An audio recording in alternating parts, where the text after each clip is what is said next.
માંડવી તાલુકાના કોડાઈ ગામેથી કુલ મળીને 11 લાખની કિંમતના વિદેશી દારૂને મુદ્દામાલ સાથે આરોપી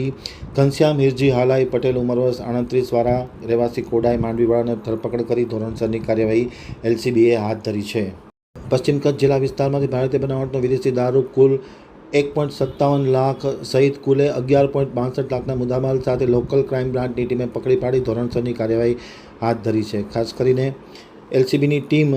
વોચમાં હતી ત્યારે ASI દેવજીભાઈ મહેશ્વરી, સુરેશભાઈ વેગડા, મુરરાજભાઈ ગઢવી, લીલાભાઈ દેસાઈ, રાજેશ ગઢવીના લોકોએ માંડવી તાલુકાના પેટ્રોલિંગમાં હતા ત્યારે મુરરાજ ગઢવી અને લીલાભાઈ દેસાઈને ખાનગીરાએ બાતમી મળી હતી કે ઘનશ્યામ હિરજી હાલાઈ રહેવાસી કોડાઈ તાલુકા માંડવીવાળા પોતાના કબજાવાળા આઈસર ટેમ્પામાં ભારતીય બનાવટનો વિદેશી દારૂ લઈ કોડાઈથી માંડવી તરફ જઈ રહ્યો છે ત્યારે તેમને અટકાવી તપાસ કરતા આટલો કિંમતનો દારૂ કબજે કરેલ છે અને ઘનશ્યામ હિરજી હાલાઈ પટેલ ઉંમર વર્ષ 38 રહેવાસી વાડી વિસ્તાર કોડાઈ તાલુકો માંડવી વાળાને ધરપકડ કરી ધોરણસરની કાર્યવાહી હાથ ધરી છે। જ્યારે શિવમ જાદવ રહેવાસી તલાસરી મહારાષ્ટ્રવાળાને પકડવાના બાકી હોય તેમને પકડવા માટે તજવીજ હાથ ધરી છે।